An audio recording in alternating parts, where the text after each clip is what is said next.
Assalamualaikum warahmatullahi wabarakatuh. Yang terhormat Bu Sri Ayu, SPD, selaku fasilitator Guru Penggerak Angkatan 296. Kemudian yang terhormat Ibu Nurul Khofifah Faris, SPD, selaku PP dari Guru Penggerak Angkatan 269 Kabupaten Jombang. Di sini saya akan menyampaikan tentang modul 3.1, yakni tentang pengambilan keputusan berbasis nilai-nilai kebajikan sebagai pemimpin. Berangkat dari modul ini, saya akan berwawancara dengan yang pertama adalah Bu Diah. Beliau adalah Kepala SDN Purworejo 3. Yang kedua adalah Bu Zuzun. Beliau adalah Kepala Sekolah SDN Rejoagung 2. Baik, Bapak Ibu, saya akan mewawancarai beliau. Terima kasih. Assalamualaikum. Waalaikumsalam warahmatullahi wabarakatuh. Pak Roti, monggo pinara. Iya. Monggo pinara, Pak.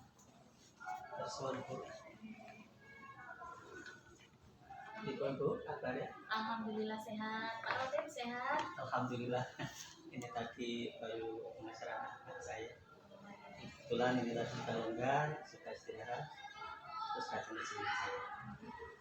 Apa Bu Dia ada waktu untuk saya? Insya Allah ada Pak, siap. Ya, apa yang bisa saya bantu? Ini masalah dialog saya, Bu, masalah kepemimpinan dalam menentukan kebijakan. Begini Bu Dia, saya tadi ke sini intinya ingin tahu informasi tentang Bu Dia. Dia sudah lama ya menjadi kepala sekolah di sini? Di sini baru 2 tahun Pak, mulai tahun 2022. Gitu. 2 tahun ya? Ya, masih berproses, masih banyak perlu belajar dan belajar lagi. Gimana dia jadi kepala sekolah? Lancar ya? Alhamdulillah, bismillah Pak. Bismillah. Ini ya kita jadi. Gini Bu Dia, saya ingin tanya, panjenengan kan di sini sebagai manajer, sebagai kepala sekolah, tentunya dalam perjalanan memimpin lembaga ini, SD ini tentu banyak masalah atau kasus yang terjadi. Mungkin saya boleh tahu Bu Dia ya, salah satu masalah di sini apa yang sudah panjenengan hadapi dan bagaimana komentar masalah kalau di sekolah itu sangat kompleks Pak. Kadang bisa masalah tentang murid, kemudian ya banyak namanya kita dalam komunitas, macam di sini ada guru, ada murid, ada wali murid. Ini apalagi yang sekarang sedang tren itu kan perundungan ya. Itu kadang anak-anak juga secara meskipun tidak secara fisik tapi secara verbal, nah itu permasalahan seperti itu. Terus kemudian juga ada permasalahan lain dari siswa. Kadang di sini latar belakangnya kan bermacam-macam, jadi mungkin kadang ada anak yang semangat sekolahnya rendah, terus perhatian dari orang tua juga kurang. Jadi ini ada kemarin beberapa hari tidak masuk sekolah. Iya, terus dorongan dari orang tua itu juga masih kurang kami rasa, padahal kami sudah berusaha semaksimal mungkin menyuguhkan, mencoba memberi pelayanan yang pembelajaran yang menyenangkan untuk anak-anak, tapi mungkin ya faktor lingkungan juga pengaruh juga. Mungkin dalam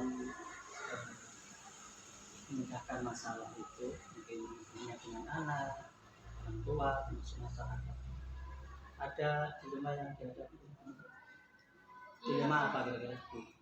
Dilema ini contoh, ada anak yang tidak masuk sekolah, tapi di sisi lain kami itu nilai rapot, meskipun anak tidak ulangan harian, kadang jarang ikut, jarang masuk, tapi kita sebagai guru tetap memberikan nilai.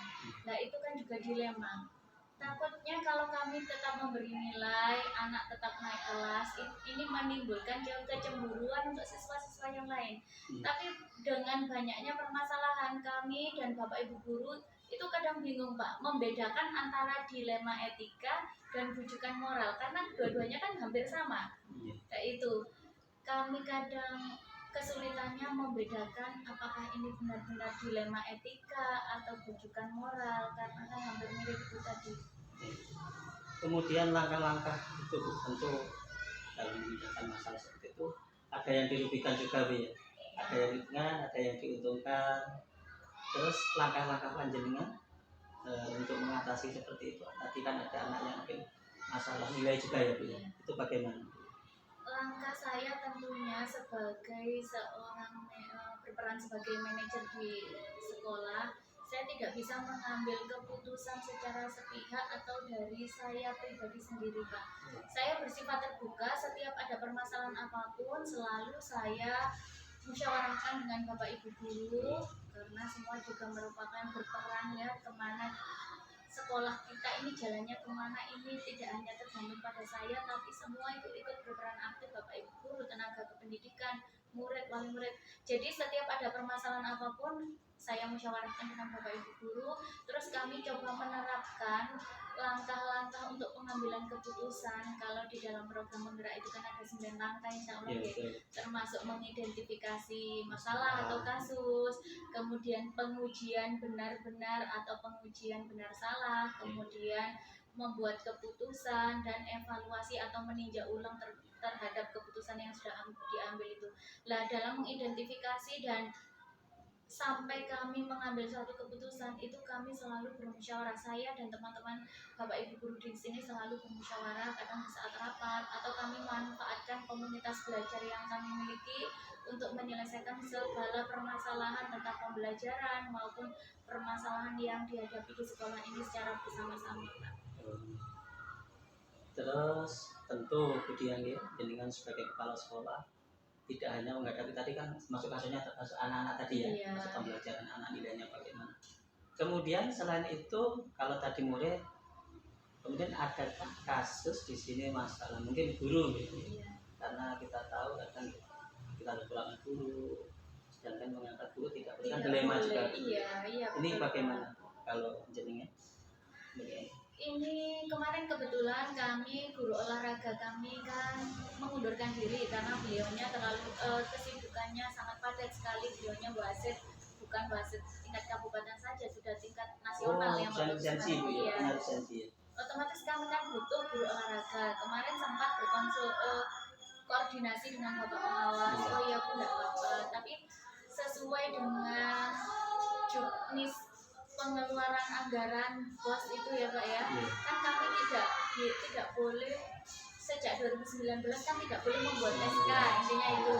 Akhirnya kemarin ada sosialisasi tentang BOSDA di kabupaten itu untuk pengeluaran anggaran itu bisa SKPBM-nya saja. Jadi kami ada titik cerah, karena kalau tidak ada guru olahraga Pak, jadi kami kan seolah-olah haknya anak.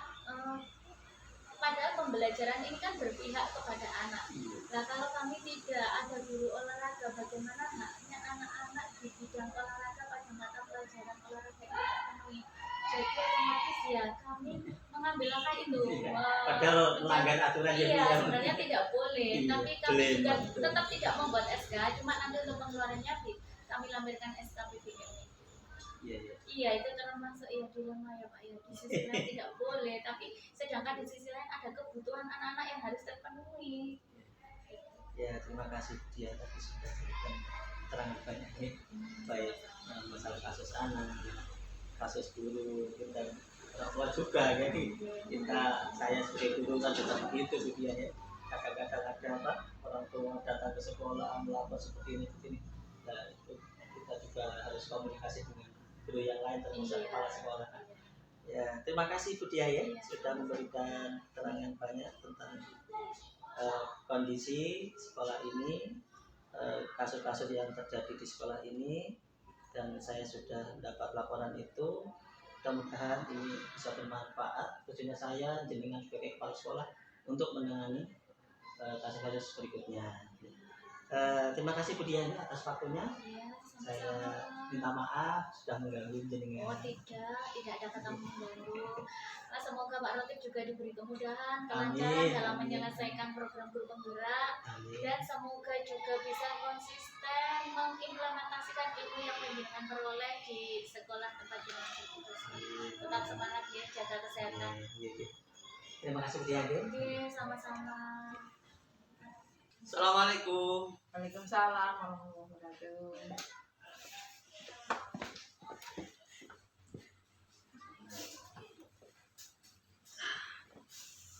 Sehat Bu Yuyun? Alhamdulillah sehat.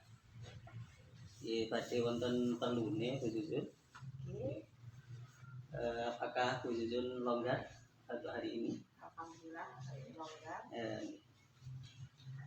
Begini Bu Yuyun, jenengan dan kepala sekolah di sini sudah berapa tahun Bu Yuyun?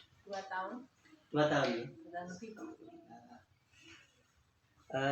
Di sini saya akan tanya ini masalah sekolah Bu ya. Tentu dalam menjalankan roda pendidikan ini tidak lepas dari masalah-masalah Bu ya. Boleh Bu Yuyun sampaikan kira-kira masalah yang urgent di sekolah ini apa kira-kira Bu Yuyun? Kalau masalah di sekolah itu banyak sekali Pak ya. Tapi Iya. yang paling urgent ini adalah pertengkaran anak. Maksud perundungan itu Bu ya? Iya, termasuk. Kalau dalam banyak termasuk ranah perundungan, cuman ya kita sih enggak berani bilang perundungan juga kan ya, nanti seperti itu kan juga ranahnya ranah kepolisian juga, seperti anak saling mengolok itu kan juga termasuk dalam perundungan itu. Akhirnya lama kelamaan akan bertengkar seperti itu, banyak sekali kasus di sini. Terus kemudian dalam rangka mengatasi masalah pertengkaran anak, langkah-langkah apa Bu Yuyun yang sudah dilakukan?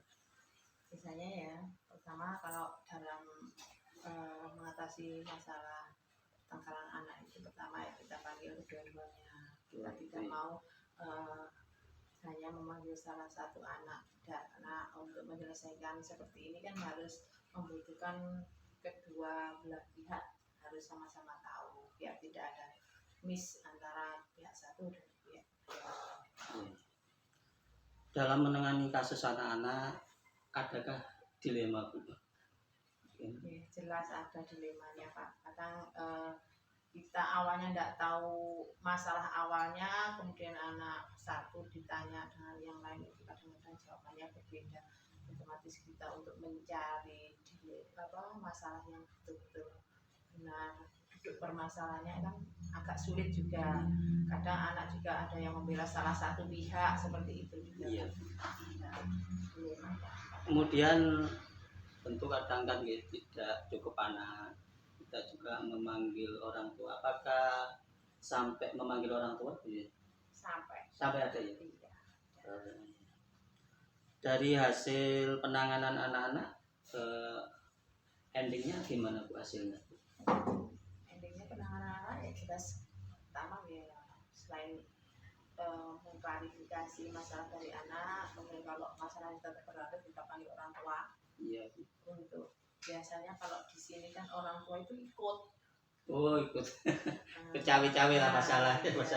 Kalau anaknya bertengkar, biasanya orang tua juga ikut bertengkar. Otomatis masalahnya semakin agak runyam. Jadi semakin membuat dilema juga. Itu biasanya untuk penyelesaiannya ya kita dudukkan, kita undang semua wali murid yang bertengkar, kita pertemukan. Setelah itu kita cari solusi bareng-bareng untuk membuat kesepakatan biar tidak dilaksanakan. Itu Bu ya. Tentu di sekolah ini masalah kan tidak hanya dari siswa juga Bu. Iya. Selain dari siswa, kira-kira ada nggak masalah atau kasus? Mungkin dari guru atau masyarakat atau gimana? Ada nggak? Dulu sempat juga sih, itu sudah tidak ada. Kalau dari masyarakat, masyarakat di sini orangnya ya sebagian ada yang kayak terlalu usil juga. Usil nih. Nah, Ya, pasti ada ya, mungkin di mana-mana pasti ada. Sekarang ini kan gini Bu ya, masalahnya untuk guru kadang kita tidak hanya di sini, mungkin sekolah lain kan juga kekurangan guru juga ya Bu. ya, Terus untuk menghadapi itu kalau Bu Yujin gimana menangani masalah kasus kekurangan guru, terus kemudian kita tidak boleh mengangkat guru, gimana Bu Yujin? kalau untuk kekurangan guru kelas ini memang kurang satu Pak, jelas. Kalau tahun kemarin memang saya handle sendiri, jadi saya turun tangan memegang kelas. KS merangkap guru Kelas. double pengen ini Ya, penggawaian kemarin seperti itu. Kemudian kalau tahun ini sementara kita melibatkan guru yang ada, jadi guru PAI-nya kita buat jadi guru kelas. Nah, itu nanti kalau guru PAI-nya masuk ke kelas yang lain, otomatis guru kelas itu yang mengganti di kelasnya guru PAI. dari perangkapan guru kelas ke mapel ke guru kelas, KS ke kelas, adakah dilema jenengan sebagai KS? Dilemanya ada nggak kira-kira? Kalau sebagai jelas dilemanya ada, kadang-kadang tugas saya sebagai kepala sekolah itu kotor. Iya, Bu. Di sisi lain harus antusias, harus juga harus baik, tanggung jawab dengan di kelas. Kita juga dilema di tanggung jawab di sebagai kepala sekolah. dalam menangani beberapa kasus termasuk ke siswa, kemudian kekosongan kelas, ini apa ada jadwal Bu jenengan? Jadwal untuk bulan ini kita khusus menangani anak-anak, bulan ini menangani kekosongan kelas, itu ada nggak Bu Yudit? Kalau sampai saat ini nggak ada jadwal sih, cuman kalau mungkin ada yang urgent harus ditangani langsung ya saat itu juga Di kondisional gitu ya. Terima kasih Bu Yudit ya atas keterangan jenengan selaku kepala sekolah di sini di SDN Rejo Agung 2. Tapi alhamdulillah Bu ya, di sini dibantu oleh guru-guru yang hebat, ada Pak Adi gitu, dan yang lain ini lumayan luar biasa gitu. Kita terbantu. Itu yang dapat saya sampaikan Bu. Terima kasih atas jawaban jenengan. Sama-sama. Maaf mengganggu jenengan. Dan saya akhiri mungkin. Assalamualaikum warahmatullahi wabarakatuh. Terima kasih Bu.